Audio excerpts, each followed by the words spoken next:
Hi, my name's Justin Ramson and I'm a senior model designer here at the LEGO Group.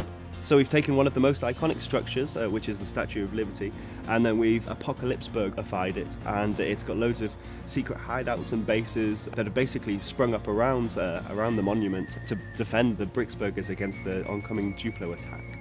It's a big size model. We know that all the fans love huge models, so we've made another one, and yeah, it's great to have the chance to make such an iconic structure in our favourite brick. So this model's made up of multiple rooms. So you've got iconic architectures such as the coffee shop, where Emmett orders the overpriced coffee. You've got Chainsaw Dave's beaten up camper van that's used to prop up the tablet of the statue. You've got a gym that's made out of a train, so the characters can literally train to become battle ready against the Duplo invasion. There's also an armory where they can get armoured up, a tattoo parlour and a barber shop where they can get a brand new haircut to look even more angry and amped up. Wildstyle's got a hideout so she can just chill and relax and brood. And then at the very top of the statue you've got a room for Where's My Pants guy, so he can hide away, and then different platforms and levels throughout the model so the characters can stand and look out into the distance and seek out trouble.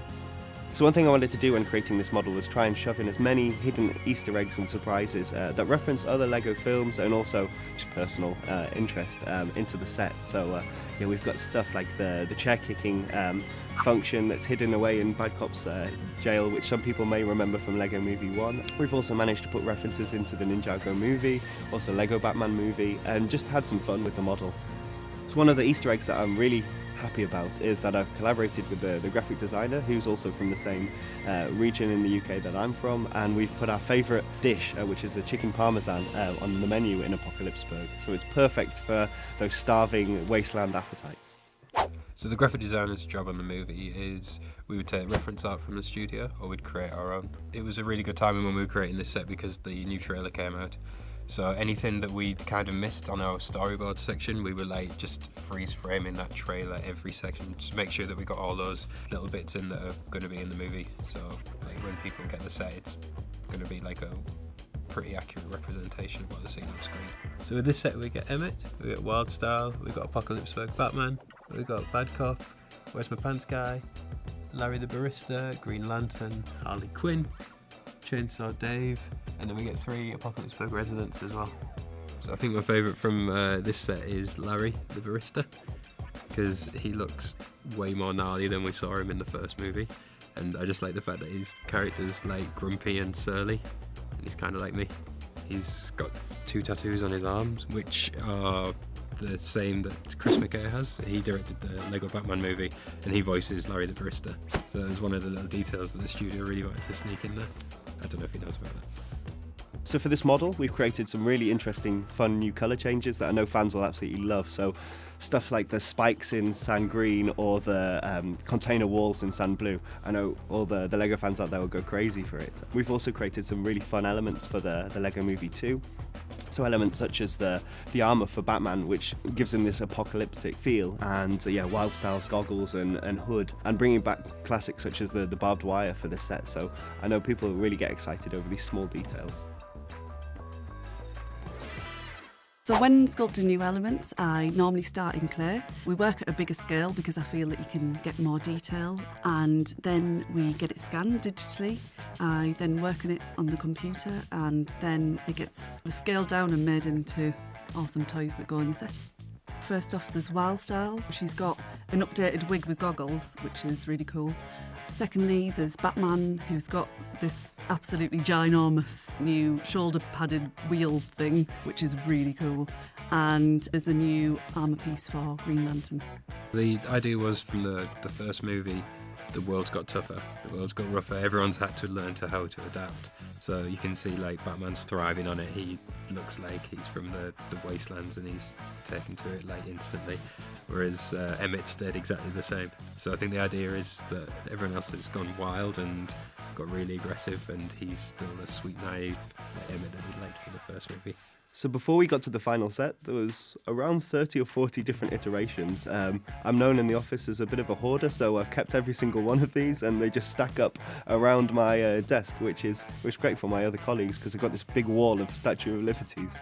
So I have two favourite parts when creating a set like this. So the first one is the concept phase. So when I get to explore new building techniques and, oh, what can I put here? And, oh, maybe this engine of this model can be put here. And, oh, there's an old Lego truck that I had as a child. I'd love to put a reference to that in, so shove that in. And now it's a hot tub.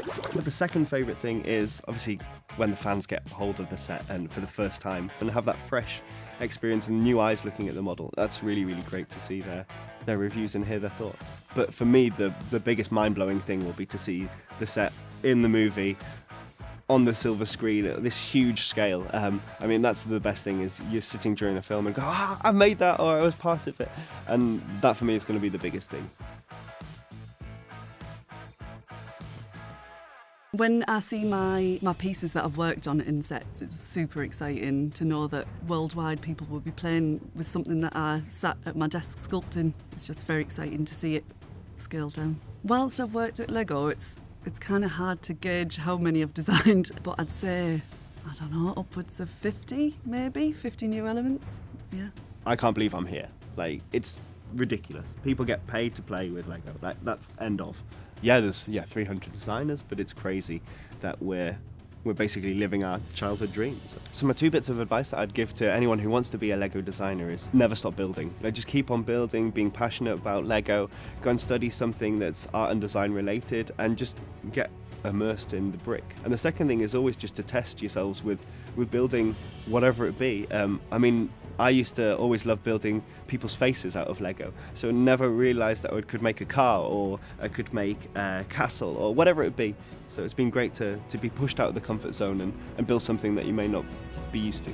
If anyone wants to become a Lego designer, I think it's mainly keep up with the sketching and sharing ideas with people.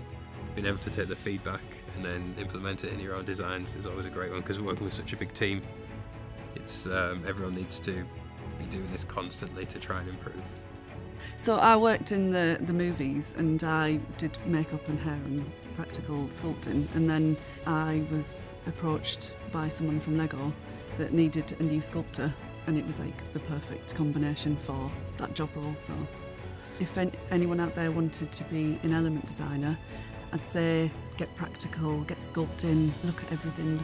You get a new brief and you're like, oh, this is pretty cool, and you just roll with it, and every day can be different because you get such diverse briefs. So I applied for a job at Legoland, making the huge models that you see all over the world, and then one evening thought, oh, maybe I'll apply. Oh, I'll never be able to get it, but I'll apply, I'll see what happens. And yeah, now I'm here, and yeah, I've even got goosebumps talking to you. Yeah, ever since at such an early age I've wanted to do this, and now I'm doing it and getting to create amazing models for you guys.